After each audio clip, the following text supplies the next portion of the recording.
นั่งภาวนา3 ชั่วโมงเต็มก่อนนี้นางปฏิบัติกุกรรมในเขาพร้อมกันไว้สาเยตนา3 เจ้าก่อนพุทธังที่พุทธาเจ้านั้นผู้เจมีเฮาคาไว้คาออกสาธุธรรมังที่ธรรมานาตาเจ้านั้นผู้เจมีเฮาคาไว้คาออกสังฆังยาริยาแปดเจ้านั้นผู้เจมีเฮาคาไว้คาออกต่อสืบกาเฮาติเลยดูคันธาเปิงดีพระตราสังขากรอิมาหังอัตตาภาวังพุทธัสสะปาริจาชามิกาติอันธาพาเปิงพี่แยมในดูตันพุทธาเจ้าเฮาออกอิมาหังอัตตาภาวังธรรมัสสะปาริจาชามิกาติอันธาพาเปิงพี่แยมในดูตันธรรมะเจ้าเฮาออกอิมาหังอัตตาภาวังสังคัสสะปาริจาชามิกาติอันธาพาเปิงพี่แยมในดูตันอาริยสังขารเจ้าเฮาออกต่อสิกว่าเฮาก็อ่อนกันเนาะผู้หลวงที่ปุญญาก็ปันโตอริยเจ้ากุเจ้าก่อนอริยเจ้ากุเจ้าค่ะในยามเมื่อไหร่ก็ดีอันข้าวอ่ำหูเสเลตั้งกามลงสามเปิงไหลวนพิษไหลลาพิษไหลเหตุพิษมาเจอนานแค้นดอปดปล่อยวางความบันขาวเขาอย่าให้เป็นอันตรายลงอันเหตุตามาโผนิปานันสกันติคโนมโนกัมมังวสีกัมมังกายกัมมังแสมมุเรวนพิศลาปิตัวเอพิมาติอาริยะเจ้าภูเจ้าสวรรค์พ้นความไม่ถินไม่ใช่นำกองการนั้นขินในยามในจึงข้าวก็บินเสียสมมาเขาปวุนทีพิสิตาธรรมะตังโดอาริยะเจ้าเขาภูเจ้าสวรรค์พ้นความไม่ถินไม่ใช่นำกองการนั้นขินในยามในจึงสังวาเจ้าเขาภูเจ้าภูปายกิเขาภูก็ภูคนแสมมุเรวนพิศลาปิตัวเอพิมาติตนตัวสาวตั้งหลังนั่นในสังพยามโยนั่นในสังในก็ภูสังเป็นอันตรายเหตุมาผลนิพพานเจ้าไหวใส่ให้ทัศนานสีภาวตระปัน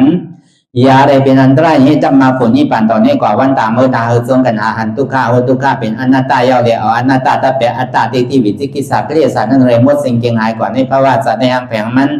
คือเลยห้าไหวผลยันห้าขามปุยนิพพานก็เย็นขันภัยสกรรมหลวยตาเนาะสาธุรายการนั่งอนัตตาวิปัสสนาภาวนาทานยอดธรรมอนัตตาในตอนดังสุดในก่อเขาทางขากายกดขากวาถ้าต่างขาซ้ายก่ออะไรอันนั้นขาซ้ายถ้าต่างขากวาก่ออะไรมือสองคอนต่างตักก็要你为多试试อย่าไปเข่งอย่าไปหย่อนย่านพอเข่งบนตีหนาเนี่ยมันใกล้กันใกล้สั่นพอหย่อนย่านบนตีหนานะครับไปรับเหมานอนสองว่าอ่ำเคียงบนอ่ำหย่อนย่านบนนั้นก็กลายโดยการไว้ว่างตัวว่างใสพ có giải hao khiêm có tố hao khiêm giải hao dọn nhan có tố hao có dọn nhan choเส้นตั้งสายกลางในห้องมัชฌิมะเป็นเส้นตั้งสายกลางเคียงป้นหย่อนย่านป้นเป็นปิญญาต้องมาเอาหนังรับตาของย่อมในก่อนเอาญาณปิญญาเขาจอมหันจอมโอนด้วยสภาวะเดียนมันเกิดขึ้นเป็นอยู่ปัจจุบันที่มันเป็นเนี่ยเพราะอย่างในเขาเล่าหูเนอเปิดเขาญาณปิญญาพอมึงเข้าใจนี้เอาอิดสร้างตื้อกำน้ำไหนรับตาเนอเปิดญาณปิญญาแยกตัวที่มันนอวิญญาณถัดใส่เดียนเฮาหูนั้นอันไหนเสียงอันไหนเดียนมันพูดบอกเกิดขึ้นเป็นมานั่นไหนคือเขาหมอวางเป็นอนัตตาเคยกล่าวอันตั้งเฮาไปหันเจ็บไปหันทุกข์ไปปองใส่เนื้อหน้าตาในเกาะเคยดีร่มเคยใส่เขาออกอันตั้งเคยใส่เขายาวๆเคยสองยาวๆเคยใส่เขาลึกๆเคยใส่ออกลึกๆเขาเกิดออกตายเขาเป็นออกลูกปองเกิดเวียตายไหนใส่ว่าเขาด้วยหลอกหลายๆไงเขามีญาณตั้งหันสื่อใจญาณตั้งวนสื่อใจอันเฉพาะที่มันนำอุปเปิงอะไรเอาตั้งเดชที่โอต่อไปทิ้งนั่นมันมีอะไรพองหลายในที่ว่าเป็นเฮามีเฮาเตียนเฮาเปิงพองอำที่สั่งไรนั่นป้วนปีป้วนเดินป้วนวันมาก็ถึงพองยามอยู่ไงไอ้ขิงขาข้าวยามเลยก็ป้วนมากกูมือกูกินกูข้าวยามมันกินเฮาไม่กูปีกูเลินกูวงกูวันกูข้าวยามข้าวยามดังหนาเนี่ยมันก็ปอดลงก็วันนั้นไหนคือเขาก็ผู้หันถึงสภาวะเปิงเตเตียนมันเป็นอยู่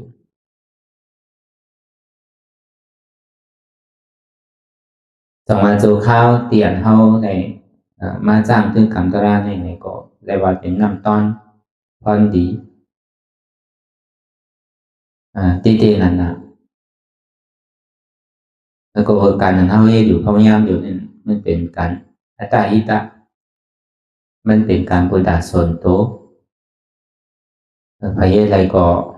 มันก็เป็นพรดีถ้าก็นั้นเขาเห็นนำก็มีไผจังมาหิมมายามาเกามาหลักมาส่วนนำก็เขาก็ทำจังปันเป็นนำก็แล้วก็วันนั้นในกูเจอกูลองเดี๋ยวมันยามันนิจาเขาไว้อยู่เฉยๆที่เขาทำกูเจอกูลองที่เขาวนกับกาวากาเป็นที่เขาติดจับก็ไว้อยู่ย่อมพาว่างนั่นเลยเขาก็พึกเมื่อจวนเขาเอกการละเนี่ยเมื่อนังมีสังมีตัวเปล่าหลอกลายแค่คือไว้ใจใช่ไหมเขามีหอมีเฮือนเขามีลูกมีลาเขามีผัวมีเมียเขามีพี่มีน้องซ้ำเขามีวันมีว่าเขามีลูกน้องแต่พี่สังเขาเลยเสวาตัวเสาเก่าเนี่ยแค่ที่ได้พึ่งอิงเต้เลยคัดใจเต้พอเขาวางพาอะไรลองตั้งการโยชินลองตั้งใจติดใจจับใจเปลี่ยนลองตั้งเตียนมันกึกมาเฮาอยู่ข้าวยามถึงนั้นในส่วนเฮานำการตราในเกาะเมื่อเฮาเป็นลูกพระอย่างจอมเสียนตั้งขอสั่งคำสอนของพุทธะพระเป็นเจ้า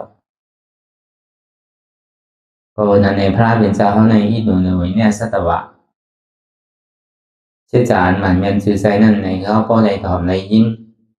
คือเขาป้อในมีลองตั้งคัดใจกูเหลองตั้งทุกข้าขันใจคือเขาป้อหูลองเห็นเท่าไรมากเกิดเท่าเป็นตาเนี่ยในเป็นทุกข้าเหตุทางจ้องมันทำเป็นซ้ เป็นตัวสมุทัยเสสะเป็นอัตตาโลภะมานะอ่อนโหดโทษหนักกว่าอันนี้เป็นอาจองเหตุหักเหงาของทุกขะมันจะดีคือเอาอะไรมาเกิดมาเท่ามาเป็นมาตายในห้องไรให้มีมือยาวมือสุดมือเสียมพอเขาหูจักเหตุหักเหงาจ้องมันยาวเลยก็เขาก็ติ่มหูล็อกไล่แต่เดี๋ยวเอาออกจังว่าผลอาโจสุขานมันนั่นเท่าใครโอนลองตั้งตัวค่าไรเต้นวันนั้นมันสัมปินผลตุค่าเสียจานให้ทำเกิดเท่าเป็นตายมีโดธาเสียจานนั่นในซ้ำอ่ำเกิดอ่ำเท่าอ่ำเป็นอ่ำตายอันอ่ำเกิดอ่ำเท่าอ่ำเป็นอ่ำตายเนี่ยเป็นผลอาโจสุขาห้องว่านิโรธาเสียจานเป็นนิพพานมีเตเฮ็ดถือไอ้ซ้ำดีไรมาอันมีเตนั่นเลยจะได้เฮ็ดสื่อได้หางแฮนสื่อจะได้พึกสื่อจังตื้อกำสื่อหืออันว่านั้นจังว่าดีไรยังซ้อมเสียงดังมากเสียงดังมากหอมมากาเสียจามากาเสียจาเนี่ยเป็นเหตุของอาจอมสุขะเหตุตาดีไรมากไรผลเนี่ยเป็นมากาเสียจาเป็นเสียงดังมากเสียงดังมากเนี่ยเป็นเสียงดังมัชฌิมาปฏิปทาเสียงดังสายกลางในเสียงดังสายกลางนั้นปัญญาศีลสมาธิเอาปัญญาอ่อนโหศีลเลยสมาธิหาจอมกับจอมป้อมเอาปัญญาอ่อนโหหากึกจอมศีลเลยสมาธิอันวันนั้นมันใจเป็นศีลเลยสมาธิของพุทธศาสนาก็วันนั้นเนี่ยเพราะมันขาดปัญญาเนี่ยมันไรนั่นปัญญานั่นก็เป็นสังหลังก็เป็นอนัตตาปัญญาวันนั้นสมาธิที่สมาสังกัปปะนั้นสมาธิที่หันอนัตตาสมาสังกัปปะพวกนั้นมันเป็นอนัตตาหันดีมันเป็นอนัตตาอนัตตาเนี่ยหันดีว่ามันใจของเขานั่นอย่ามีกับที่จับกับมันปล่อยภาวะไปแล้วมีอะไรดีว่าเป็นของเขาเตะต้องตัวเขาในเกาะย่ำใจของเขาเตะในห้องอนัตตาตั้งหันอันหมันแมนตั้งวนอันหมันแมนตั้งหลัดหมันแมนการเฮ็ดหมันแมนการเลี้ยงอาศักสายใจหมันแมนการคัดใส่คัดหานหมันแมนสติตื่นหูตัวไว้เสหมันแมนตั้งมันสมาธิตั้งมันอยู่หมันแมนทีแล้วลองตั้งสัมมาแปดเปิ้งนั่นนะเข้ากับกึกจอมเนี่ยก็เนี่ยก็มาวนได้แปดเปิ้งในอัพมันนำไว้รู้ตอนอันเดียวเนี่ยครับผมใครหุ่มใครวนตั้งไรเอาอ่ะ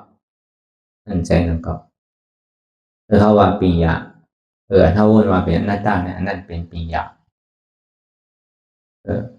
สมาธิที่สมาสังกัปปะสองตัวเนี่ยมันเป็นปียะตัวเดียวสมาวาจาสมากรรมันตาสมาอาชีวะเนี่ยเป็นศีลเมื่อเข้ามากำศีลเอาศีลศีล5เลยสังศีล8เลยสังศีล10ศีลปากปลายเลยสังศีล2ปาก27เลยสังเนี่ยพอมาหยอกแก็บเตะก็คือวนลีลาลีเฮ็ดลี3เปิงไว้นั่นก็ใน3เปิงเพชรตื้อนิ้ว10วจีสุจริต2วจีสุจริต3มโนสุจริต3วจีสุจริต4กายสุจริต3เนี่ยวนลีลาลีเยาก็เฮ็ดลีวนลีเป็นคือละอันเปิ้นมีก็หมู่ใครเปิ้น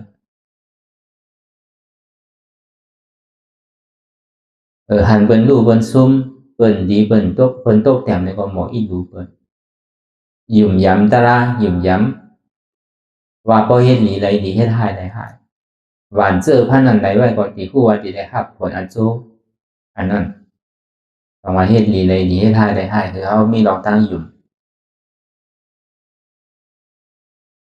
ในเหมือนเฮาเหตุการณ์แต่ดีกว่านี่ปานนี้ก็มันนึงดีเลยวันหนึ่งเจ้ามันนึงดีถึงวันหนึ่งเจ้าก็เบอร์เฮาเหตุการณ์มันวันหนึ่งก็วันหนึ่งมันนึงดีท่วมยากมันอันนี้เฮามีลองตั้งอยู่ยังใช่ไหม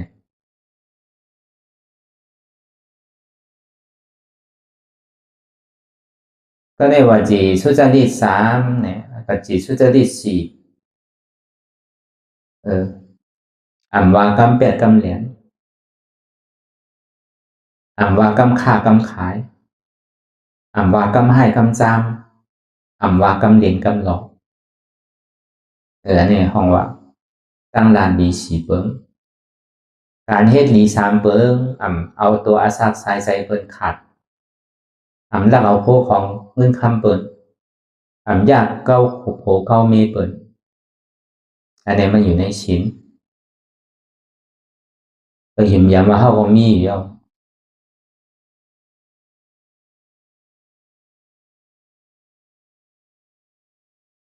ก็ในสมาธิเนี่ยจำเป็นหือเนี่ยเมื่อเฮามานั่งตารางกันมื้อเดียวเนี่ยนะในข่าวต่าง2นาที2ชั่วโมงเลยซ้ำในข่าวต่าง3นาที3ชั่วโมงนั่นเลยซ้ำเป็นหือมากกว่ายาวหยาอันเฮานั่งกันตารางเนี่ยก็เฮานั่งขาตามเฮาเนี่ยก็เฮาก็ติ่มขึ้นเฮาติ่มลูกค่ายยานเปิดตามมึนตามมองขิงมองข้าวมองยามพร้อมไปถึงขิงมันเตอก็เหมือนก้นพายเฮอนั่นน่ะเข้าไปอยู่ในเฮอก็ดูกว่าที่ติ๊กอ่ะพอเมื่อไหร่เจ้ามันเอาแบบขึ้นไว้ตาเนี่ยก็ใครลงก็ลงเดี๋ยวไว้ใส่ดินมันเอาขี่รถขี่ก้าขี่หอขี่เฮอใช่ไหมเพราะว่ามันไปถึงก็เจ้ามันที่หอที่ติ๊กกันน่ะห้องว่าอธิษฐานของเฮานั่นอย่างที่มันดูอันนี้ก็ป้าเจ้าหมดน่ะเฮามันนั่งกันเดี๋ยวเนี่ยอีกเกชุดมัน2ชั่วโมงเนี่ยก็ในสัมมาสติเนี่ยในสัมมาสติเนี่ยคือเขาพอตื่นรู้ตัวไว้เฉยๆนั่นคือเรียกเจ็บที่เกิดไว้นั่นเรียกทุกข์ที่เกิดไว้เนี่ยพอเจ็บเกิดไว้ทุกข์เกิดไว้อันว่านั้นใจมันจะนิ่มๆอ่ะป้อมไปมีเจ็บไปมีทุกข์ในใจมันปิวลงมันเป็นสมาสติได้มันกว่ากาวากาเป็นกำกว่าตั้งหลังกำปองตั้งหน้ากำบ่อยกว่าบนสังอันนั้นปองอันนั้นก็คือเขาพอพูดตื่นรู้ตัวไว้เฉยๆมาเดี๋ยวเขาให้กันตะลาเขาก็เขาพอปองแสแรงใส่กันตะลาการอันที่มันเป็นตะลาการตั้งนอกการเปลี่ยนเท่าที่เจ้ากลับมาถึงนั่นเนี่ยก็เหมือนว่ามาเมื่อเช้าปล่อยพาว่างไปเฉยๆมีสามมาเดี๋ยวเนี่ยเดือเชโต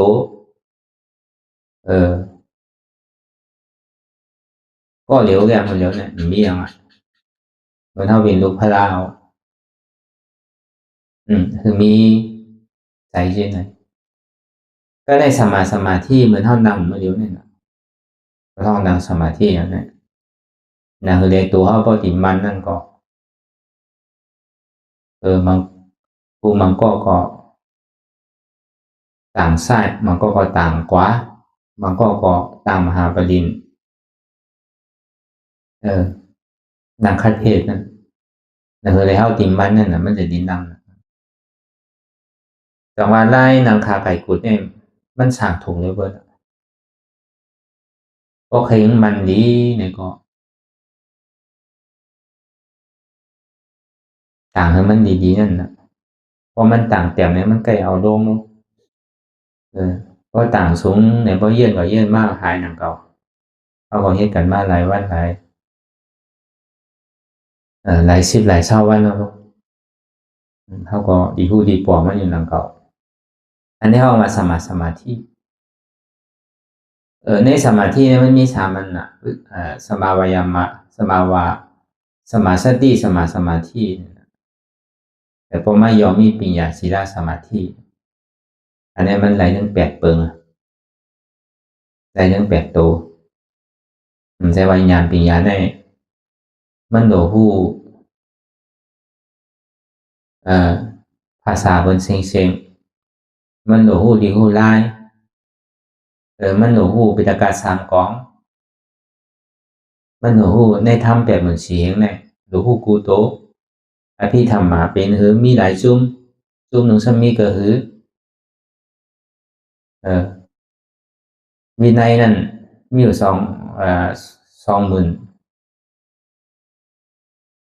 หนึ่งเหงนั่นมันซ้ำมีหลายจุ่มในสุตตันนั่นมีอยู่20,000หนึ่งเหงนั่นในซ้ำมีหลายจุ่มมันหนูพูดถึงแต่นั่นนะก็พอมาหยอกแกะเด่ๆนี่ก็สัพเพธรรมะอนัตตานี่มันไม่ยาวเดียอนัตตาเฉยๆด้วยนะก็ใจว่าญาณอันนั้นใช่ญาณเท่าในเฮาโหลยอมรับสภาวะเปิงเด่ๆมันเป็นอยู่โลกขัดอัตตาเลยนะอัตตานี่มันเป็นเหตุทางเอาอันช่องทุกขาเนาะอัตตารอผ้ามันนะอีเต้เป็นอัตตาอ่อนโหเขานั่นน่ะอ่อนโหอัตตาเราเลยอัตตาในมันหนีเจ้าถึงวันถึงคืนน่ะอัตตาดอกในเก่าเป็นเก่ามีนั่นอัตตาในมีเก่านั่นเก่าจะไหนก็เปิดมีเฮาก็เปิดมีเขามีเก่าเนี่ยเก่าจะไหนที่เรียนเหลียยาเก้ากูวันยาเก้ากูหิงกูข้าวยามังปอกอเยื่นไรกว่ามังปอกอมเยื่นไรในอัตตาในมันเข้ามากูจอกกูเจกูผายกูป้ายอันมันมายามาหยอกมาเก้าเนี่ยมันนำนะมันเป็นอัตตาเฉยๆนะ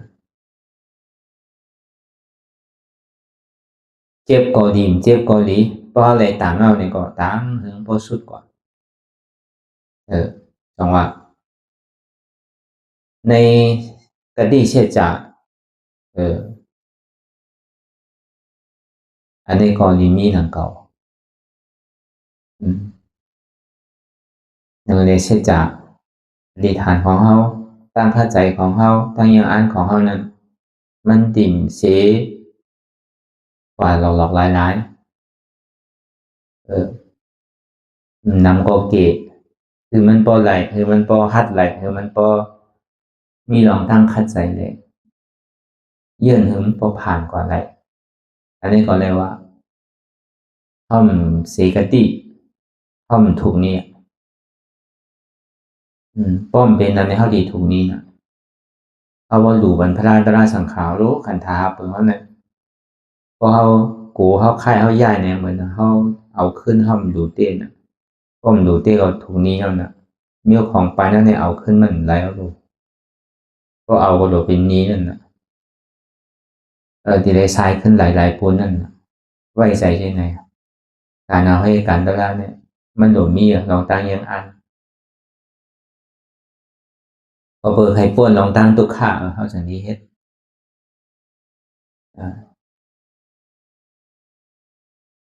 ใจเยิมโดดเลยเฮ็ดนั่นโดดเลยมีใจจับใจป้า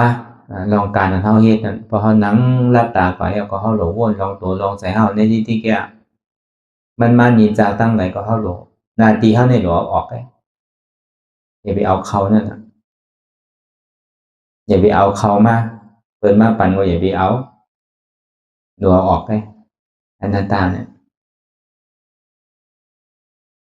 มันใครมีการมีคันคืออย่าไปเสียร้ายเอาออกเตียงมันเหมือนเขามีเงินหนึ่งหลังอย่าไปเอาเขานั่นนะพอมีเงินหนึ่งหลังมีเงินใหม่อันใดก็ดีซื่อใส่อันใดก็ห้างดีห้างงามอันใดก็มีการมีคันหนูซื่อใส่อย่างพอดีดูดีตัวนั่นเตียงมันเปลี่ยนที่นั่นนะก็ในพอซื่อใส่มามันมีการมีขันมายาวไหนทั้งดีเลยมีพักตูดีเลยมีกากซ้อดีเลยมีกล่องวงจรเนี่ยไปตัวทำกากซ้อก็มันหยุ่มได้แล้วเป็นหมอทุบหมอป้อนนั่นเก่าน่ะมันเหมือนที่นั่นนะอัตตาเนี่ยมันตีจับกับไว้ที่อันเฮามีนั่นนะมีสังกอดีมันต้องตีตัวดีๆก่อนก็มีอันว่านั่นอันมันมีกามีขันในหอในเฮือนกูเจอกูลองเตียนมันมีไว้จุนออกผ้าออกเอาออกอย่างนี้มันมีข้างอย่างนี้มันมีเหลือสังตากซ้อมันแทบว่าทุบไปเลยคือมันเหมือนเฮิร์นทำมีคนอยู่เพราะว่าเฮิร์นทำมันมีการมีขันเอาอันไรก็เปิ่นจังมาหลังมาเอาพอปีนั้นในเฮากาต้องไรก็เฮาก็ติดจักกับมันน่ะ ของว่ามันเป็นเฮือนท่ามันมีไผอยู่กลัวว่าตาคนที่มาหลักมาโจรสังคมมันมีเอาออกจริงๆนะสภาวะอนัตตาเนี่ยมันแค่เหมือนที่นั่น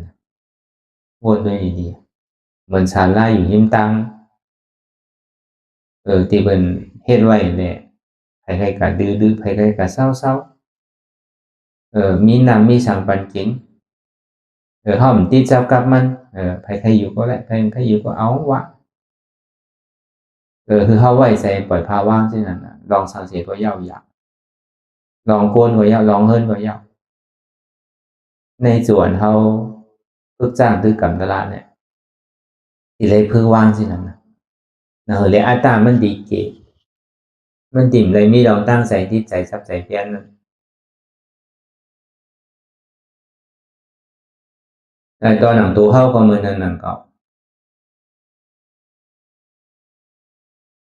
มันใจว่าอยู่ปฏิสันธิมาเลยมันมีหัวออกมีมือออกมีขาวใหญ่ก็เนื้อมันใจลูกเบิ่งมาเตะปฏิสันธิก็ต้องเตะเป็นน้ำก้อนเล็กๆเลยนะค่อยๆอยู่หึงๆมากค่อยๆใหญ่ขึ้นมากเลยค่อยๆมีหัวออกมามีมือออกมามีขาวมากเลยนะมันใจว่าปฏิสันธิในต้องมาอย่างเลยมันดีเปลี่ยนมาบนมันไปเป็นตัวลูกสองมันดีอยู่ว่ามีอยู่มันดีรูปแบบเนี่ยมันก็เป็นไรลูกถึงมาอยู่ในต้องข้าวยำมาเกาเหลืองสีเหลืองมาอย่างเนี่ยออกมาอย่างเนี่ยด้วยก่อนน่ะหูมันจึงดีหนวกให้มันหนวกกลมไปหูมือมันขามันดีดีกลมหูเองการลักษณะ32นะจ้องเต็มโทนน้ำเต็มโทนกลมไปหูเฮาว่าตั้งแต่มาโวปึ้งก็มันตึงมีสังก็ได้ถึงดีกำนันสุดมาในถึงดีตายเมื่อเอาก่อนซ้ำจังมีอย่างน่ะมันก็เผาไว้เผาพังไปอะไรในนั้นน่ะเวลากาปานพ่อย่ำเดี๋ยวมันเผาที่ก็เผาว่ามันมีอย่างอ่ะน่ะหนังอันหอเนื้อเนื้อหอเอ็นหอดุกนั่นหายหมดแล้วจังกับมีอย่างพอมันทางว่าขาเป็นขาเกาเป็นโตเกาเป็นโกนเกาเป็นแอวเกาเป็นโหเกามือเกาเป็นหมาโหใจเกาเป็นเตี้ยวห้าเนี่ยเขาก็ซ้ำขึ้นบนทัดด้วยเพราะว่ามันเป็นเต้อย่าบีมันโกนมันขืนอย่าบีมันเหมยมันแก้มอย่าบีมันหอกอย่าบีมันเหี่ยวมันยานถึงหนุ่มไว้เสียงห่างดีห่างน้ำไว้เสียอย่าบีมันมีขี้มีสังเพราะมันเป็นของเขาเต้นั่นก็ว่ามันใจของเขาเต้อันนั้นนั่นแหละแต่ถ้าว่าบ่ดีเดโดยลองในรูปธรรมนั่นกะเอาตาเนื้อด้วยก็หันอยู่รู้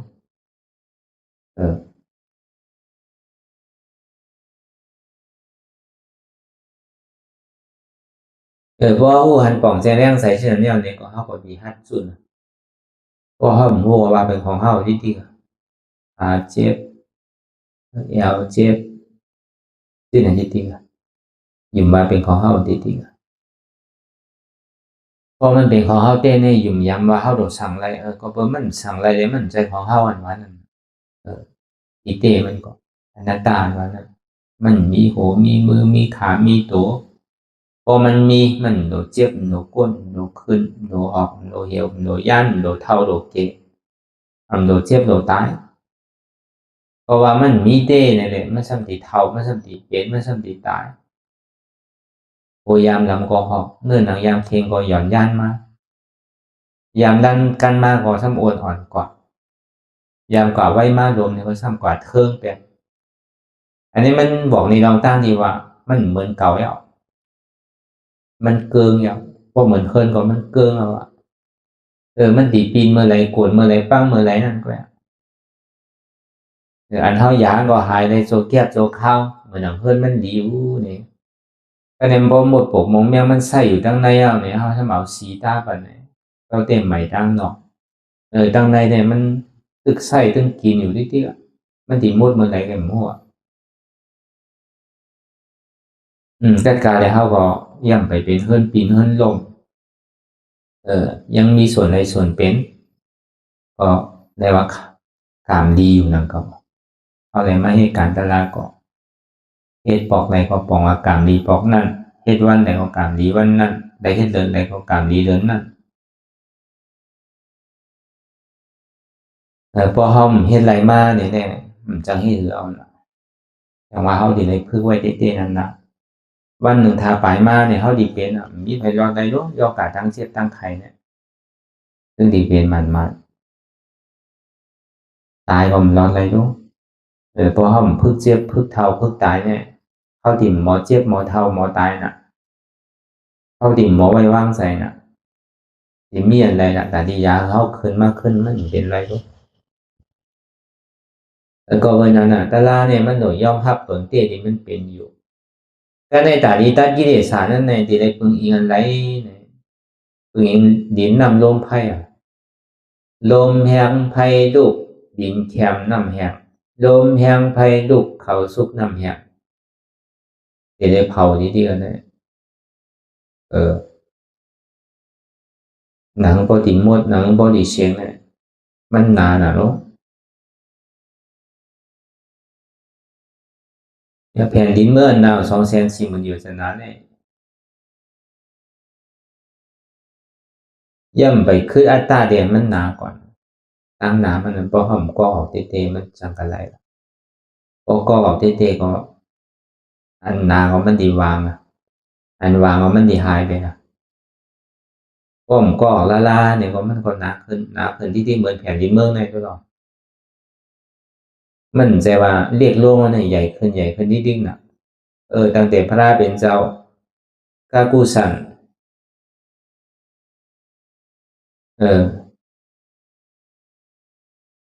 โอนมาก็หน้ากันมันก็ใหญ่ขึ้นเนาะกัสสปะให้มันใหญ่ขึ้นทางเจ้าก็ธรรมะให้มันใหญ่ขึ้นทางโลกกัมพาเนี่ยมันใจว่าเรียกโลกเนาะเจ้าอริยเมตไตรให้มันดีใหญ่เลยได้ทำอ่านโหปากโหเหมือนโยจนามันดีใหญ่ขึ้นนั้นมันใหญ่ขึ้นนิดที่กว่าโลกเขาเนี่ยมันจะยอมบ่กิเลสาวเนี่ยก็มันเหมือนนะมันหนาขึ้นที่พอห้อมปอดสุกซีมร่างสวยโทษก็เหมือนดีอยู่ด้านเศร้าของเฮาเหมือนหอเหมือนเฮิรนเหมือนบ้านเหมือนว่าเนี่ยก็พอห้อมใกล้ปัดใกล้เที่ยวใกล้เจ็ดใกล้โทษเนี่ยผลที่หนาขึ้นที่นั่นน่ะกิเลสาวก็เหมือนนั้นน่ะพอห้อมใกล้คัดใกล้ปอดก็โค้ก็เหมือนนั้นน่ะพอห้อมซักมันเนี่ยก็มันก็เป็นโกเป็นกลมกว่าก็ซักซื่อก็มันออกกันนะพอปล่อยมันกว่าเสียนติก่อนกิเลสานั่นก็นั่นก็พอห้อมฮัดโทมฮัดคัดมันก็หนาขึ้นติอันคัดในดอกคัดมันดอกคัดอัตตานั่นคัดใจคัดอัตตานั่นคัดโตคัดใจเนี่ยคัดอัตตาเขาจอมใจมาเฉยๆมันกูบอกเลยจอมตัวจอมใจจอมเปี่ยวจอมมนตอนนี้เขาสมัครคัดตัวคัดใจคัดเปี่ยวคัดมนคัดอัตตาในเขามาพึกแต่ที่คัดมันโลกุตระเนี่ยมันสารคัดบวกโลกาโลมันจอมเปิลนะเปิลซ้ำเกิดเปิลซ้ำเท่าเปิลซ้ำเป็นเปิลซ้ำตายเขาสัมหาไล่หนังเรือติมไล่เกิดหนังเรือติมไล่เท่าหนังเรือติมไล่เป็นแถวหนังเรือติมไล่ตายมันคัดกันเท่านั้นพอคัดเตะก็มดเตะหนังเรามันคัดได้มันมดใจพอจอมนั่นนะมันมดพอไหลลองจอมดอกกาเนี่ยมันมดพอคัดล้อกาก่อนจะนี้มดเวลาตัดที่คัดเนี่ยก็เขาหลบคัดสูงนั่นนะเนาะนางคัดนางขาไก่กุดนางคัดตั้งเหนือสูงนะขากว่าทับขาซ้ายก็ไหลนางหนึ่งสูงอีกหนึ่งปลายจ้างเขาจูงงานอย่าไปจอมใสเนี่ยมันใครพื้นใครหนึ่งก็ทิ้งมันไว้พออย่าเพียงมันได้ดีกว่าแต่เนี่ยคัดมิวในมันพิษพอคัดมิวในปอกมาเขาคัดกิเลสคัดตัวคัดใจเขาน่ะมันหลีคัดเดียวพอคัดลองตั้งหลีอันมือเดียวเขาคัดเดียวมือเดียวเลย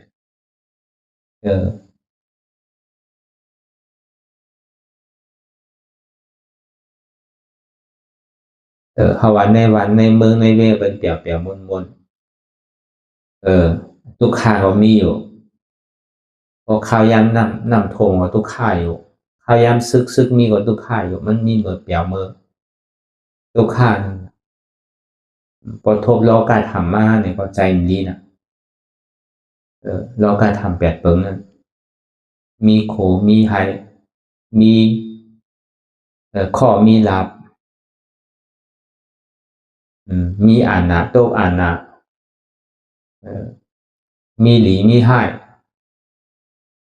ในเราการทำแปดเปิงนั่นพอโต๊ะอ่านนะก็ใจมันดีพอไฮมากก็ใจมันดีพอมีข้อมากก็ใจมันดีพอมีลูกมีซุ้มมากก็ใจมันดีนะพอคืนนั้นนะห้ามใจลีจมเนี่ยนะพอมีสุขามจมเนี่ยนะสุขาโลกาเขาว่าพอมีหลักห้ามจมเนี่ยนะพอมีดีห้ามจมนะกำดีกำหายได้นั่นจังหวะเท่ามาเพื่อการดารานั่นลูกก็อ่ำขี้ลีก็อ่ำซื้อสุขาในก็อ่ำอุปเปิงไรอนัตตาสุขานั่นในก็อ่ำอุปเปิงไรอนัตตาจังหวะนั่นคือเขาบริหารทุกขานั่นเขาก็จะมีมหานั่นนะบ่ห้อมใครหันทุกขาอยู่พออยู่เพิ่นที่อยู่ซื้อก็อยู่ไรลูกพอเบอร์ให้มาเห็นหูสารคัดลกล้อกานั่นนะเขาจะมีมานั่งตลาดมาจ้างตื้อกับตลาดกันก็เพิ่นนั่นน่ะรอกูตลาดเนี่ยมันสารคัดลอกาป้อมสารคัดลอกาว่านั่นตาดีปอดสุกสีโตใจเขาเนี่ยพอจึงใช้มาเนี่ยมันง่ายๆน่ะมันติเลยปอดสุกสีอ่ะมันกล้าเดินใช้ได้ทำหลกกวายแปลมันทางก่อนมันจะว่าปอดสุกสีมาหลายแกอันปอดอันสุกอันสีเนี่ยเพราะว่าศีลใสใจนิ่มอย่างเกิดศีลนี่ให้เท่าตัวใสใจใสสมาธินี่ให้เท่าตัวนิ่มใจนิ่มวิปัสสนาเนี่ยให้ถึงอย่างเท่าเกิดแต่อันตัวดีตัดกิเลสเนี่ยทำเป็นวิปัสสนาเป็นปิญญาแต่ดีตัดกิเลสนั้นเอาพันมีตัดก่อมไรทีแล้วเอาลองตั้งหันลองตั้งม้วนตัดมันจะได้ขาดไหลพอมันหนังตะลาของมันนั่นนะคือเขาโวนพวกจะไรของอันเท่าใครเป็นใครมีอันเท่าวนกว่ามีมือเย่ามือสุดมือเติมเนี่ยเนี่ยมันเป็นการเฮิร์นอยู่มันเป็นการก้นเฮิร์นอยู่ตรงไหนมันเป็นการรอกาเลยตรงไหนเนี่ยอันเก่ามาเฮ็ดเนี่ยมันใจรู้ถูกดีกาวนใจติดใจจับใจเปลี่ยนสองนู้นไหนถูกดีคัดใจให้การตลาดที่เกี่ยวได้ถูกดีกาวนลองไรตาได้อันนี้ก็บอกมาเข้าสารขั้นรอกานั่นก็พอจอมบนกับกาวากาเปียเนี่ยมันเป็นรอกาไปแล้ว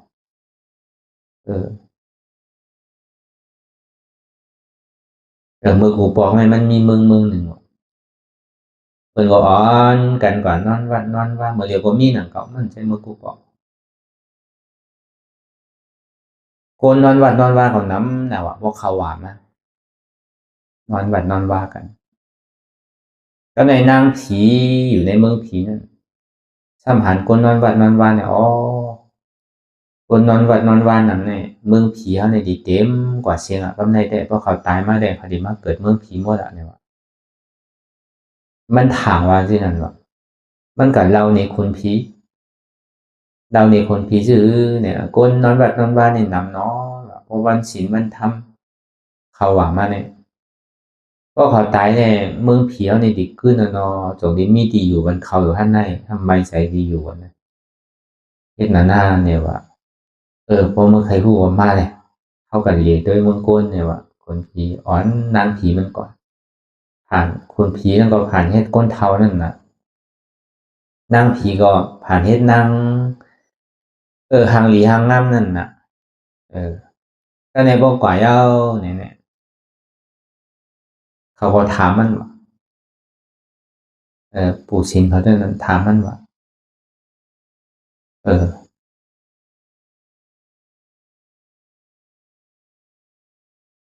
มันก็เข้ากับไว้พระได้กับตรงใต้ใช่ไหมครับเขาก็เต็มย่ำมันกับสามี กลใจเท่าก่อนหนึ่งมาจอมหลังมันอันนี้เป็นภัยอันนี้เนี่ยอันนี้เป็นโพกานั่งหรอกเนี่ยรู้เท่าว่าแต่แน่ยังตึกเอามีหนุ่มอยู่ในวะมันดีอยู่ในหมอกหลายปีแค่ในวะถ้าเราไปเสียร้ายในวะคนเท่าจะนั่นก็ผมมีเอาเป็นที่ไหนเนี่ยแค่มาไหนในวะทำเสียร้ายมีเป็นมันนั้นอันจะเป็นกลใจแต่นอนสีนอนทำก็ในกระถึงที่เท่ายิ่งเนี่ยเท่ายิ่งซ้ำวะอันนี้เป็นโพหน้าห้าเนี่ยวะใจวะรู้ในเมืองกวนเนี่ยมีเอาห้าโพหนุ่มแน่เนี่ยวะเขาก็จำป่าเฮียวเอาว่าเหมือนหนังนั่งเนี่ยเอาทางหลายชิปก็ไรรู้เนี่ยวะวายที่ไหนที่ห้างมันวะดีเดมันเนี่ยแต่เอาชีเนี่ยมันโดดลาดกับคำเช่นนั้นแต่มันเคยเปียในน้ำผีมันนั่นแหละกวนกับนอนวันเนี่ยเขาเฮ็ดสังเตะเขาเฮ็ดท่าด้ามเฮ็ดตะล่ามันเฮ็ดตะล่าว่ะกลุ่มก็เราเรื่องเก่าเรื่องหลังกลุ่มก็เซ่ก็นั่นเซ่ก็น่ะ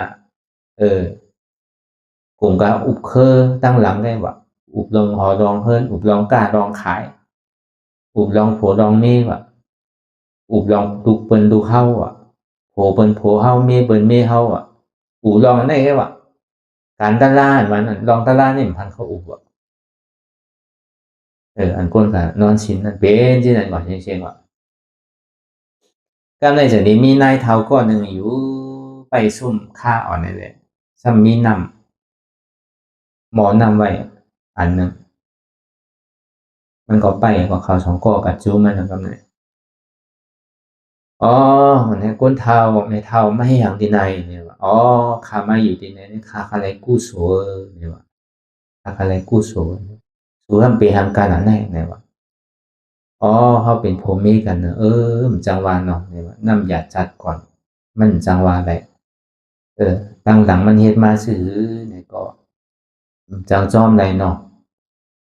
ถึงว่าผัว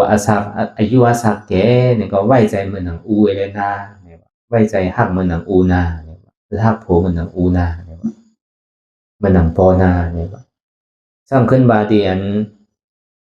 คนผีเทานั่นอันมันผ่านให้ก้นเทานะถึงว่าอะไรไม่อ่อนเนี่ยก็เบิ้ลน้ำยาจานก่อนเฮ็ดไว้เลยไว้มันดูไว้เลยนะเนี่ยมันก็ทำปั่นแห้งเขาใช่ไหมนะมันเช่นนี้เขามันก็เอาน้ำเนี่ยเอาปั่นเขาว่าข้าไม่อยู่ที่ไหนข้าอะไรกู้สูเปิดมานอนวัดนอนว่าเนี่ยก็เปิดเขามาวัดมาว่าเนี่ยก็ข้าจะได้เอาน้ำมีอย่างรู้เอาน้ำจากข้าบันเปิลก็เปิดมันมีเงินมีคำตอนที่มันนอนวัดนอนว่าก็ตาที่ซื้อโคที่อยู่ตั้งเช้ามาก่อนเลยตาที่คือมีดุร้านตาที่มาส่งเขาซ่อมพักซ่อมก่อนเป็นเนาะพอเปิดอะไรกู้โสเลยก็ได้มีน้ำมันกูบอกได้เปิดติ๊กน้ำออกไปดูมาเดี๋ยวนี้ประเทศน้ำเยตันกูบอกเนี่ยเปิดเอาน้ำใส่หม้อเลยปันกันกินกันน่ะมันเลยซื้อเลยสั่งเนาะมาเดี๋ยวนี้เลยซื้อน่ะมันก็เฮ็ดที่นั่นว่ะนะก็ในไหว้สินั่นมาเนี่ยเขาก็ขึ้นปอกกับมือผีขึ้นนะมันจนดีบอกดีมีมันก่อนไปปองนางผีนั่นเฮียงในเขานอนวัดนอนว่านี่เป็นที่ไหนเนาะเนี่ยว่ะลองนำลองทำลองศีลศีละลองตาหน้าศีละลองสมถะลองวิปัสสนาในบ่มลาเกลุ่มการลองกล้าลองขายเซก็นั้นเซก็นะนี่ก็นั้นนี่ก็นะก็ในพวกเขาตายเนี่ยเขาที่มาเมืองผีว่าเนี่ยคนผีคำว่ามันมาเลยอันจ้าเขากับกรรมศีลเนี่ยเขาตกละลายหมดเลยเนี่ยว่ะอันกวนนี่มาเมืองผีนั้นมีนายเท่าไงอันมันกัดจากการนำไปอันนั้นมันถึงมาเมืองผีแล้วว่าท้ายเอาอันจ้าเขากับนอนว่ากรรมศีลเอาจื้อไงนั่นเนาะบางปอกมันเท่าไม่อ่อมจังนี้ถือกับการเลยกาจอมเปิ้นนั่นเอาจอมพิงจอมทุ่งก็มกว่าก็โกบนไรวาไรที่เท่าเนี่ยผมหมอเขาวัดเขาว่าเนี่ยนะเขาวัดเขาว่าเดี๋ยวพอเปิ่นฮอดตะลาเปิ่นอุลองตะลาห้ำกะนอนเนี่ยก็มีไปนำโน้แต่นอนถ่อมของนอนวัดโน่นเนาะมันนั่งวัดเนาะเฮ็ดที่นั้นนั่นน่ะเป็นเช่นนั้นว่ะที่นั้นก็บ่มีว่ะ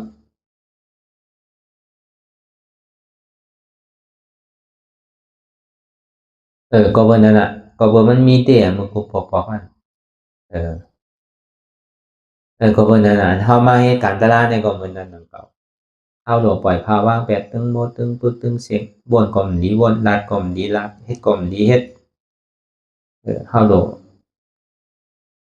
ลาดลองตลาดถามลองตลาดหึงบ่เป็นสัมมาวาจาสัมมากัมมันตะสัมมาอาชีวะที่ได้เฮ็ดคือที่ได้คัดใจซื่อๆที่ได้โจนกันที่ได้บ่คัดใจมื้อนี้เฮาอ่อนกันนังเนาะเพิ่นนังได้ก็ซ้ำนาดีเฮาอ่อนกันนังเนาะมื้อนี้เฮาดีตังใจว่าเจ้าชาป้ายอยู่แลใครเพิ่นเมื่อไรก็เพิ่นอันนั้นไรนะก้นหันก็พีหันเนอะเพิ่นฮู้เข้าใจเฮาในฮู้เลยเพิ่นน่ะเฮาแปดเพิ่นได้ไรเฮาแปดตัวใจเจ้าเก่ามันไรเพราะเป็นที่ให้ได้ดีอยู่เฮามาเหตุการณ์ตลาดก็ได้ว่านำตอนพรดีอยู่เป็นกุศลทางดีที่เกสุดมันได้เฮาไรตลาดของเฮาก็ฮอดมือพีอยู่ใช่ตอนนั้นกว่านั้นถ้าว่าอันเอานำจากกล้าเพิ่นให้ยังฮอดมือพีนั่นก็บ่อะไรกุศลเนี่ยอันนั้นในเฮาซ้ำป่วนอันนั้นมากกว่านั้นอันเฮามาดูคันถ้าหาเปิงในจวน2ชั่วโมงเนี่ยโอ้มันสิเป็นกุศลก็คือความรู้ต้องเพิ่นเอาศีล8ครึ่งวันก็ยังเป็นกุศลว่ากุศลอันนี้เฮาซ้ำได้ทำศีลเนี่ยผมกล้าเนี่ยเฮาซ้ำได้มาเหตุการณ์ตลาดทำเฮาซ้ำได้ถ่อมเป็นสุตาไม้หยานๆทำใครก็ต้องแลนั่นเมืองผีอันว่าน่ะมันนึงเป็นออโตเมติกของมันน่ะเป็นอัตโนมัติอันว่านั่นน่ะก็ก็บ่มันเต็มทนกูเมียบ่มันดีนั่นน่ะศีลไสในโลกพอเฮามีศีลมีธรรมเนี่ยก็ตัวเฮาก็ใสใจเฮาก็ใสน่ะมันมีหยังมาขุนเอาโลกเพราะมันขุนยาวเนี่ยเหมือนตาเฮาเพราะมันมัวตัวสังก็หันดีเพราะว่าตาโมเนี่ยในตัวหังก็มันหันดีโลกเพราะตาบอดแค่ให้นั่นน่ะศีลก็เหมือนนั่นน่ะศีลนี่เฮ็ดให้เฮาตัวใสใจใสตาใสสมาธิอันว่านั้นเฮ็ดให้เฮาตัวนิ่งใจนิ่งน่ะแต่ว่าสมาธิอันว่านั้นมันสิได้ตัวนิ่งใจนิ่งมันเจ็บมันกวนมันขึ้นมันเมื่อยเปิดแขวสังมาปุ้ยก็อย่าว่าปล่อยมันไว้ใจที่ไหนเปิดแขวสังมาแตงมาซับมาพันก็เติมมันเราเลยดูบรรพราตาสังขารเป็นดูปรมาเตดูอันคืออันเฮาแล้วคันธาหาเปิงดูบรรพราตาสังขารว่ามันมีอะไรคือทั้งว่ามีโอจากโอของเงินคำเป็นปากล้านเหงล้านหมื่นล้านแสนล้านเอาดูบ่มไปคืออันเฮาเลยมาดูคันธาหาเปิงบรรพราตาสังขารไว้ใจที่ไหนเราดูยาก็เอาขึ้นเนี่ยเป็นคือก็ยักนั่นคือเลยตั้งนี้กู้โสอันก็เลยอยู่เนี่ยนั่นคือมันติ่มซุ่มหลายไปเลยตะล่ามไปเลยทบนี่ปั่นเดอก็การตั้งดูเนี่ยเก่าตึงติ่มคือมันยอมเก่าตึงติ่มคือมันหย่อนยานดังคัดใจอันในบนห้องว่ามันอยู่ในอนุสติ10เปิงนะเก่าคุกใจอะไรลองตั้งอยู่ตั้งตั้นนั่นแต่เนี่ยมันอยู่ลองอนุสติ10เปิงนะเก่านั้นไว้ใจที่ไหน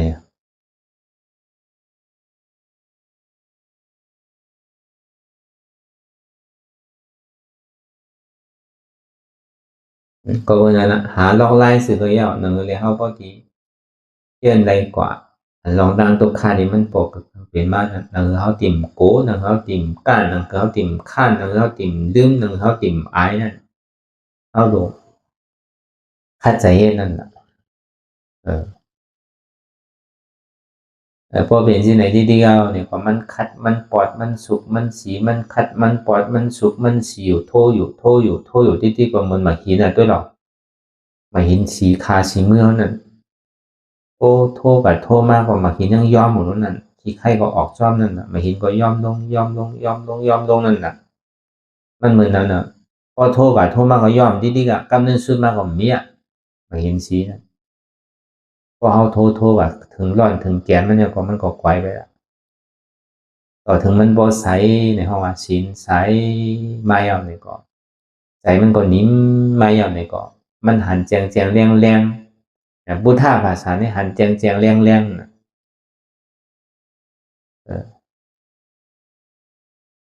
ทุกข้าเนี่ยมันพูดบอกกับทั้งเป็นอยู่เนี่ยมันเป็นอนัตตาเจี๊ยบที่มันเปลี่ยนเนี่ยเป็นอนัตตา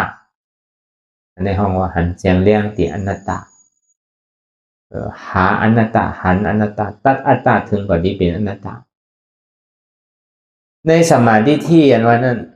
เพราะว่ามรรคมันตัดอัตตาที่วิจิกิจฉากว่าเนี่ยมันเป็นสมาธิที่เต็มร้อยอันนี้มันเป็นสมาธิที่อันป้ายเหตุการณ์เลสมาสังกัปปะเป็นอันป้ายวนเพราะว่ามันตัดขาดแล้วก็ป้ายวนได้มันเบี้ยวมันขาดแบบเหมือนกันหรือว่าลองตั้งหันมันแม้ได้มันพูดบอกเกิดขึ้นเป็นมาเป็นสมา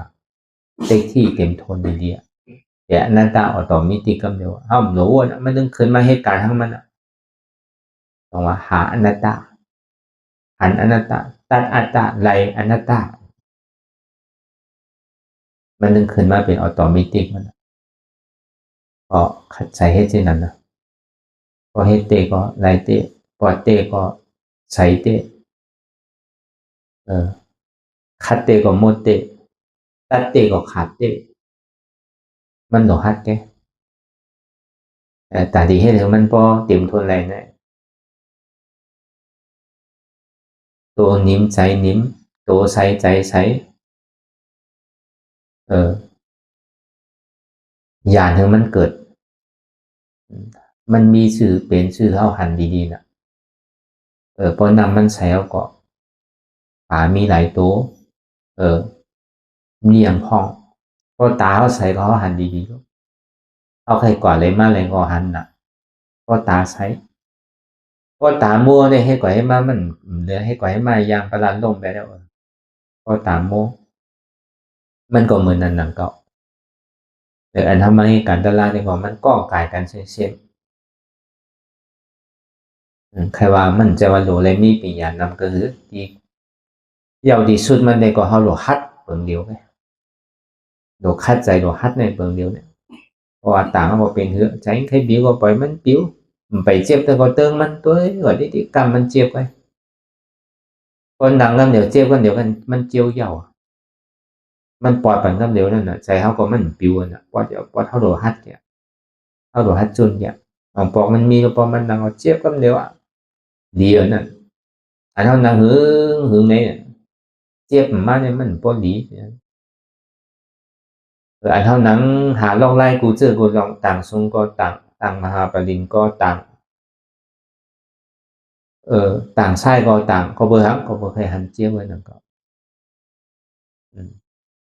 เอาหมายสูงสุดก็หันทุกข้าก็หันตารางนั่นก็หันตารางก็หันพลานั่นก็หันเจี๊ยบก็หันตารางก็หันตารางก็หันพลานั่นป่องว่าก็หันเจี๊ยบหันทุกข้าก็ป่องว่าหันพลานั่นก็หูเจี๊ยบหูทุกข้าก็หูจักพลานั่นก็หับเจี๊ยบหับทุกข้าอะไรเนี่ยก็หับเอาพลานั่นเพราะว่าตัดเจี๊ยบตัดทุกข้าตัดเหตุทางเราอาจอกทุกข้าตัดเหตุทางเราอาจอกเจี๊ยบเราก็ทบยาพลาลงเดียวพลาเป็นเหือนะว่าเขาทบอะไรลงเดียวก็ทบยาวในจึงดีหยุ่มย้ำพลาเตะจึงดีหยุ่มย้ำธรรมะขอสั่งคำสอนพลาเตะจึงดีหยุ่มย้ำดุขพลาเตะจึงดีไหวกาคันเนเสียสุมาเตะเปิดห้องอ่ะตาหน้าวิสุทธิศีลาวิสุทธิ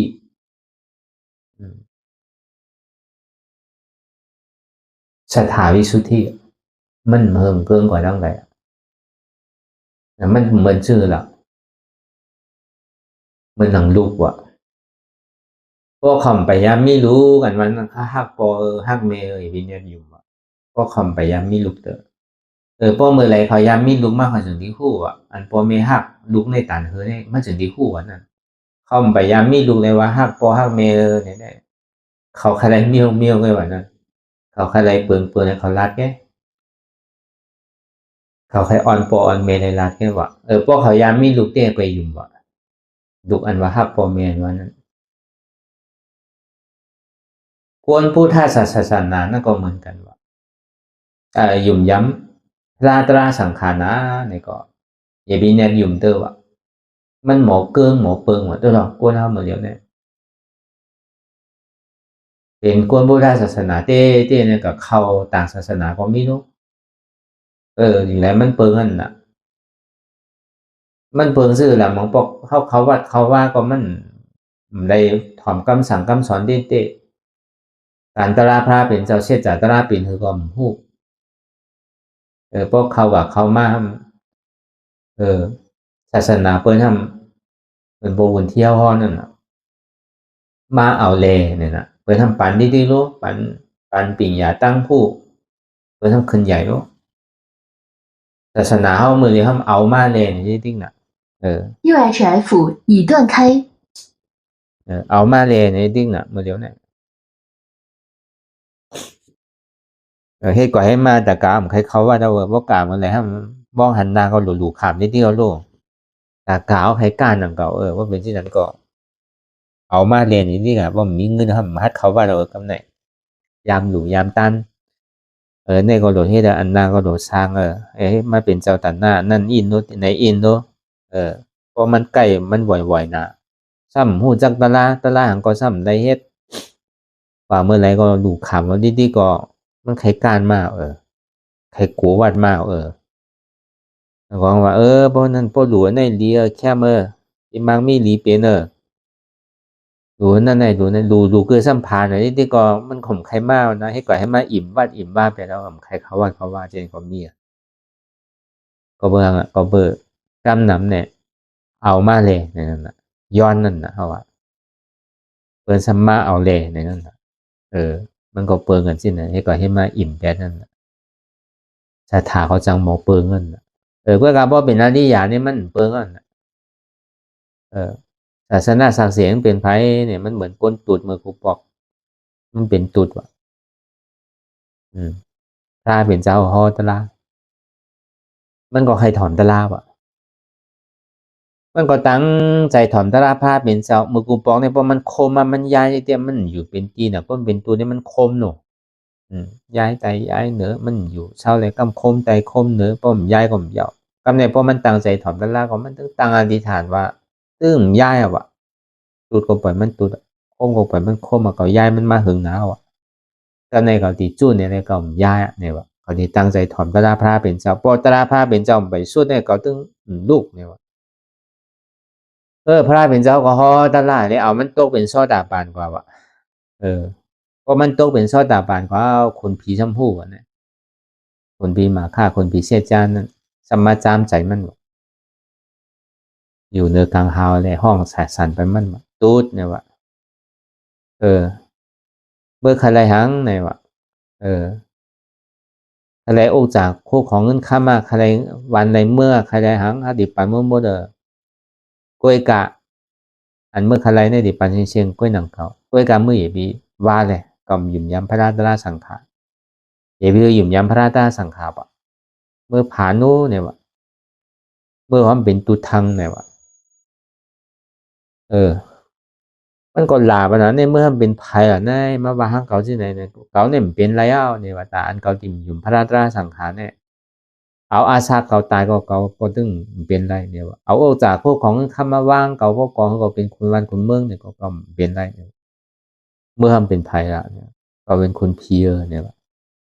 เมื่อทำลาคนเพี้ยนว่าเมื่อเป็นเมือกเนี่ยว่าคนผีก็ได้เนี่ยกว่าเนี่ยว่าเนี่ยเพราะว่าโตเป็นอริยะกว่าเนี่ยสถานนี้มันเปิงแล้วอ่ะเสียพระราตาสังขารเนี่ยมันกระยุ่มต่างเสื้อต่างรองอันนี้ก็เปิงแตกมันนั่นนะก็ในเปิงแตกมันทางเปิงนะครับหักปอหักแมนวันนั้นป้อมไปย้ำมีรู้กันว่านี่ไปยุ่มมันว่ามันอัตศาสตร์นั่นนะลูกของคนออกคำบินบิสาระเมืองยาสโจนั่นก็ว่ามันญาติว่าตาฉอชนมันนั่นน่ะฉอชนมันว่ามือก็ถูกดีเป็นคูยาวเนี่ยนะเมื่อโดดถูกดีอุบวันอุบเมืองเอาอะเนี่ยว่ะพอเขาติปันอยู่มันติปันเมื่อไรเนี่ยว่ะ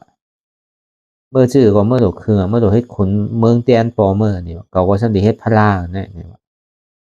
พอกับชอมากก็มันก่อมจังให้คือก็เฮ็ดเตะก็เนี่ยเอาปองกับขังไว้ในห้องแมงกับใจก็กำเอาแต่เอาเนื้อเมื่อปันไปตัวตายก็มันตายปอกกำนั้นซูมาคู่ว่าเมมันเนี่ยใกล้เอาหาลากับปันเนี่ยก็ปันเข้ากว่าปันเข้ากับเซต้าเนี่ยก็มันสัมภายสร้างเจียน ในท้องมันสัมพันธ์เงาเลี้ยงดิพระเป็นเจ้าเขาอยู่ไว้ที่ร้อยกิจกุลหยงปิ้วอันนี้พระเป็นเจ้าของก็ตัวภายก็มันก็เป็นชังวะตัวมันเนี่ยมันเหี่ยงเนี่ยเมื่อไหร่ก็ตายวะปาดขามันเนี่ยปาดผ่าตีนมันเนี่ยเอาเกิดทุกข์ไงคือมันก็เนี่ยมันขันใจเอาดูปาดผ่าตีนเนี่ยก็ในวันหนึ่งมาเนี่ยก็มันขำเลยก็ตายปอมันก็ปอมันตายเอาเนี่ยมันก่อมไปหู้ป้องตายเถอะก็ในลูกมันซ้ำเกิดวันนั้นก็เร็วลูกชายมันปอมันเนี่ยเป็นคุณโอคัมปิ่นพี่สาราแล้วพอตายก็เกิดเมืองผีกันเดียวนะอยู่ที่จันดูมหาราชิกามันยำที่เต้มันใครอยู่จันแต่ว่าติงสาคนไรอยู่พอเบอร์มันมืดเกยที่จันดูมหาราชิกามันก็ขึ้นกับใครอยู่ที่นั้นไม่เป็นผีคุณผีโซตาปานอยู่ถึงเมื่อเร็วมีอยู่ถึงเมื่อเร็วโนคัมปิ่นพี่สารา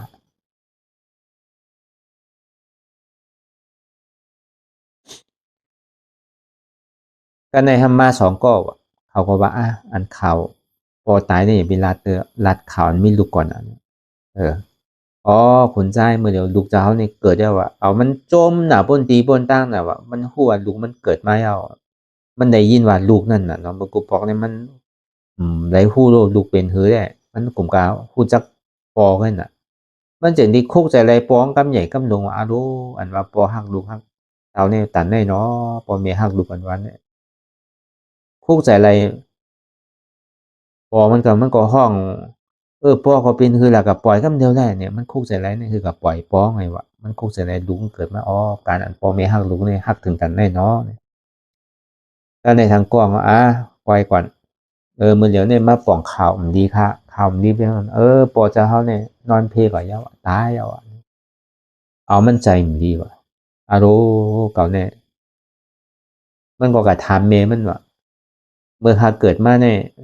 ปอคันนี่จึงหักเหมือนหนังหักลูกคันนี่อยู่เนี่ยอารมณ์เหี่ยงเลยมันหักว่าหักปอเมื่อนั่นเนี่ยวะตัวหนังเมื่อมาเตะปฏิสันทีเนี่ยคือหมอปีต่างเขามาตากด้วยเนี่ยปอมือใหญ่มากเลยมือตีแถมปอมือเนี่ยปอมือก็หู้ดีๆเนี่ยมันย่ำเอาตายวะเมมันเนี่ยก็ปอมันตีแถมปอมันตายที่ไหนดีเอาอยู่ให้ทั้งเนี่ยเมในคืนบองการก็เมี่ยวนั่นคือลูกมันตีลู่นั่นกันป้องก็คือหันที่ว่ามันปันเฮ็ดมันเป็นลูกเฮาเนี่ยกันนั่นเนี่ยพอเมื่อนั้นหักเมื่อนั้นย่ำปันคือเฮ็ดสังมืออยู่ในตองเลยเกาะก็ได้ถึงที่เกิดมาเนี่ยมือเมื่อซ้ำเป็นน้องเนี่ยไห้ดีกว่าเพราะกลางคืนมาจังอยู่กลางคืนกลางวันก็มันเจ็บนะว่ะมือออกน้องป้องในจูบโอมไว้ว่ะคุณหมอคำบิ่มบิชาร่าเนี่ยก็จูบโอมไว้ในจึงดีนอนไรว่ะโกลูกมันตื่นแน่น้ำน้องอันดีอยู่ในมือยังอื่นลงเขาในต้องปอนี่หักลูกทันนั่นเนี่ยมันก็เฮ็ดทางฟ้องหลายปอถึงฟ้องพอยับอะไรเนี่ยก็ฟ้องก่อนเฮ็ดสังทั้งมันก็ซ้ำขึ้นว่าเก่าดีอาปันอยู่วันเมื่อเนี่ยถึงตีพออาปันก็ย่ำไปเย้าใจเด้อก็มันจังมาพื้นขึ้นเนี่ยก็ถึงพออาปันเมืองปันก็ย่ำไปเปลี่ยนใจเด้อนั่นก็เพื่อเฮ็ดก็ก้นหลีนั่นน่ะก็เป็นที่นั่นแปดอันนี้เฮาว่าลองตั้งแต่ง1อีก1อ่อนแหละอันเท่าเหตุการณ์ตลาดเนี่ยก็ที่ได้ยุ่มย้ำว่าเป็นแห้งตัวแห้งใสแห้งลองตั้งคัดใจเอากว่าตั้งหนัก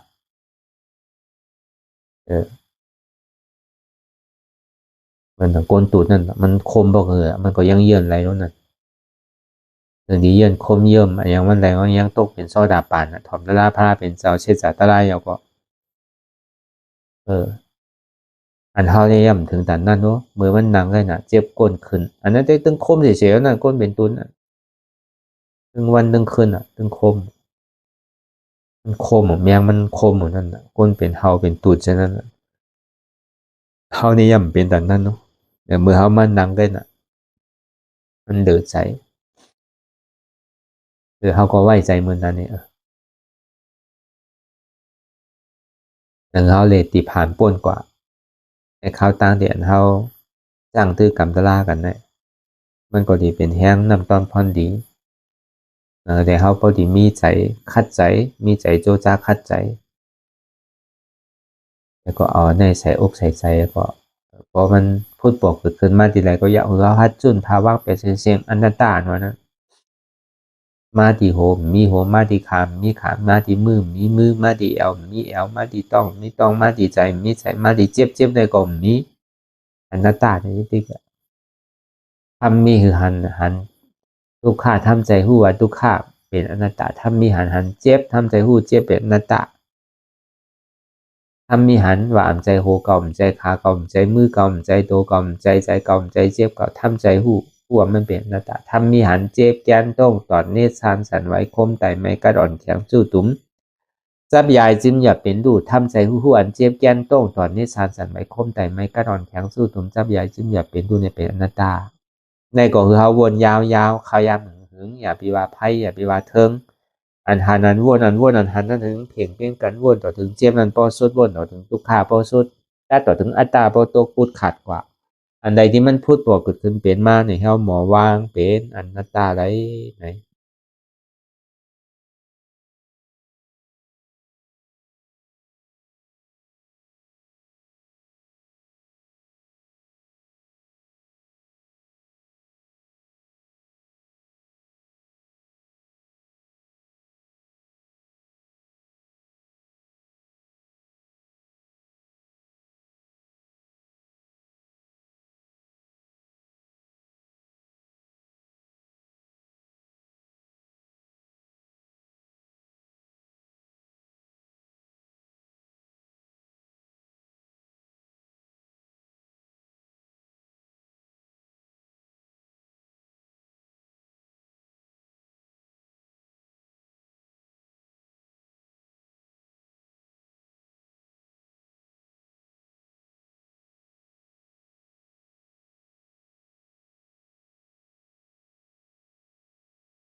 โตงหนึ่งค่ายลายพื้นเปิดตามึนตาอย่ายอมสงสัยอัตตามันที่สังเฮาคือหนึ่งคือโตงคือค่ายคือลายคือพื้นคือเปิดตามึนตานั่นอย่าปัญยอมกันไว้ใจให้ทานเสียสืบการปฏิบัติธรรมสมาธิที่หันสังหันเจ็บแกนโต้งตอดเนตรสานสันไว้คมไต่ไม่กัดอ่อนแข็งสู้ตุนจับยายเป็นอยากเป็นดูสภาวะยุงทาสีเปิงสนั่นมันยังเจ็บแกนโต้งตอดเนตรสานสันไว้คมไต่เนี่ยที่เขาวนวางว่าเป็นทานลมใจเก่าอนัตตาอันไม่อยู่กัดอยู่อุ่นอยู่หนาวนั่นคือเขาวนวางว่าเป็นธาตุไฟใจเก่าอนัตตาอันมันนักอยู่แข็งอยู่โอนอยู่อ่อนอย่างนั้นเนี่ยเป็นธาตุดินใจเก่าอนัตตาอันมันซึมอยู่จับอยู่ยายอยู่เป็นอยู่รู้อยู่นั่นเนี่ยเกิดอยู่รับอยู่นั่นเนี่ยเป็นธาตุน้ำใจเก่าอนัตตาพอเอาสภาวะธาตุดินน้ำลมไพ่ในเกดีกว่าพอเขาสืบข่าวตังมันอยากมันผึดตกลงตรงอุ่งไว้แล้วก็เอาเส้นธาตุดินน้ำลมไพ่ในเกดีกว่าเพราะว่ามันกว่าไรลงง่ายๆเย้านี่ก็เขาก็สำคัญภาวะธาตุดินน้ำลมไพ่เนี่ยสืบวนเป็นอนัตตากว่าหนึ่งมาอย่าไปโกเนี่ยเทียบมาคือก็เอาผมโซมภาพตอนว่างเป็นอนัตตาสองมาเนี่ยอย่าไปการเตอข้าวยำไปถึงเตออย่าไปการสามมาอย่าไปข้านวนปันทิกหันเยาวนเยาหันเยาวนเยาหันเจ็บวนเจ็บเป็นอนัตตาแต่ถ้าวนอนัตตาเนี่ยก็จะได้หันเจ็บหันทุกขะหันแล้วหันเจ็บหันทุกขะนั่นเนี่ยก็จะได้วนเป็นอนัตตาอันนี้ก็อย่าไปข้านวนอย่าไปลืมเนี่ยคือเขาตื่นตัวอยู่เสียผู้สังหลักอันนั้นอยู่มือเดียวเนี่ยมันใจการไพ่เนี่ยมันเป็นการเฮาคือเขาตื่นอยู่กับปัจจุบันพองยามเดี๋ยวเนี่ยคือเขาตื่นหาปัจจุบันที่มันเป็นอยู่มีอยู่เมื่อเดียวเนี่ยอย่าไปกะวนตั้งหลังตั้งนาวติ๊กเนี่ยคืออยู่จอมปัจจุบันที่มันเป็นอยู่มีอยู่เนี่ยวนเป็นอนัตตาจริงๆเนี่ยก็คือเขาไว้ใจให้ทัศนานเสสืบข้าวตั้งกว่าตั้งนาแทงวนต่อถึงเจ็บปอสุดวนต่อถึงทุกขานั้นปอสุดอะไรที่มันพูดบอกเกิดขึ้นเป็นมานั่นเนี่ยก็คือเขาวนวางเป็นอนัตตาทำใจตัวเก่ามาดีตัวเป็นอนัตตามาดีใส่ในก็อ่ำใจเก่าอนัตตามาดีเจ็บในก็เจ็บในก็อ่ำใจเก่าอนัตตาวนลองเปินก็อ่ำมีเปินอนัตตาวนลองเขาก็อ่ำมีเขาอนัตตาวนลองเฮาในก็อ่ำมีเฮาอนัตตานี่ชื่อไหนก็ได้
ลองตั้งอันเป็นอยู่กุศลกุยา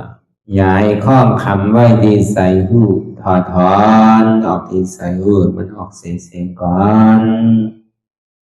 สภาวะอะไรก็ดีลองตั้งอะไรก็ดีอันเกิดขึ้นมาที่อยู่ตัวที่ใส่ที่เจ็บสนั่นถอดถอนออกที่ใส่หูมันออกเสียงสภาวะอยู่ธาตุสี่เปิงสนั่นเจ็บเทียนโตกอดเนตรสั่นไหวโคมไต่ไม่กัดอ่อนแข็งสู้ตุนซับยายจึงหยดเปลี่ยนดูสภาวะอยู่ธาตุสี่เปิงสนั่นตีหนังธาตุกว่าผู้ซับตีอัตตากว่ายึดว่ามีโตมีใสมีเจ็บสนั่นเอาบ่วางเป็นอนัตตาไหลลองแสนพ่องปิวอยู่อันเฮาว่นลึกว่นเลยอยู่เป็นเดิมเป็นลาวอยู่จนในสาวถอดถอนออกตีใส่หูมันออกเสียงก่อนยอมกึดยอมออกยอมลงอันเฮ็ดให้เฮายินดียินให้เจริญอารมณ์เจริญถึงใสถึงคอไว้ตีมันยืดไว้ตีมันเป็นทุกขานั้นปวดปล่อยวางออกที่ใส่หูมันออกเสียงก่อนลองเจอเป็นทุกข้าเลยลองย้อนถึงใสหลายอย่างมันเกิดขึ้นมาตีตัวที่ใสตีเจียบสนั่นปวดวางย่อเสียงก่อนก่อยค่ายย้ายลายหนึ่งพื้น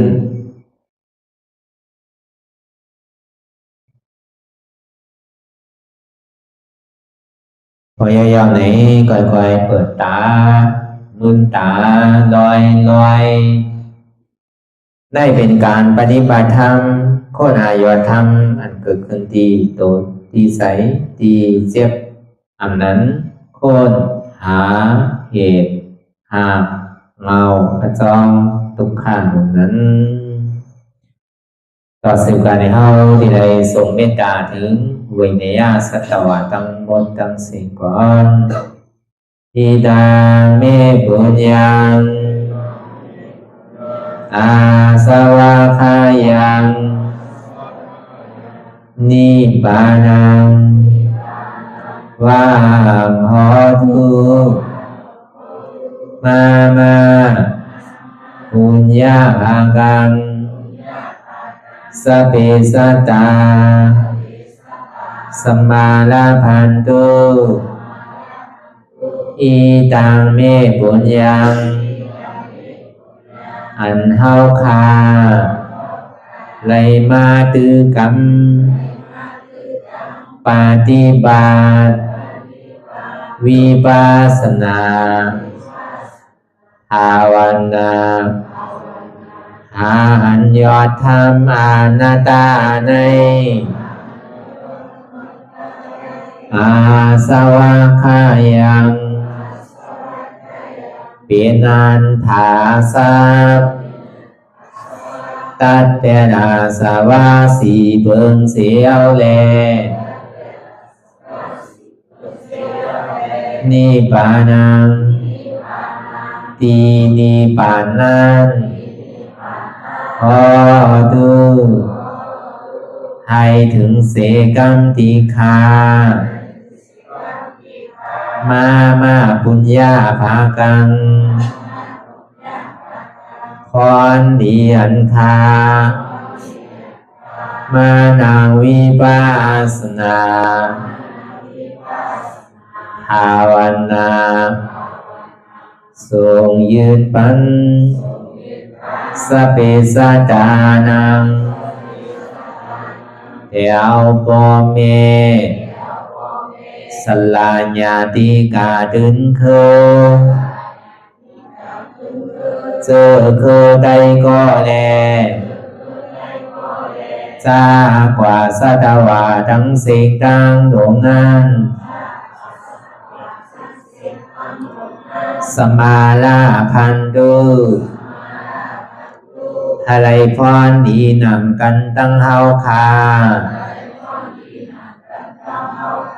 tăng sinh sakam ti kha no sa thu sa thu sa thu ต่อสิกว่าเฮาพระอ่อนกันเนาะพระหลวงที่ปุญญาก็ปันโตอริยเพศเจ้ากูเจ้าก่อนอริยเจ้ากูเจ้าค่ะในยามเมื่อไหร่ก็ดี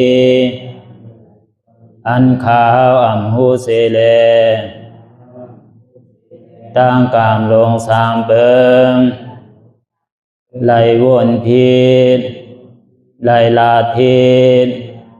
ไหลเหตุพิษมาเจอนั้นแค่นดอปลดปล่อยวางความบันขาวเขาอย่าให้เป็นอันตรายลงอันเหตุมาโผนิปานันสกันติคโน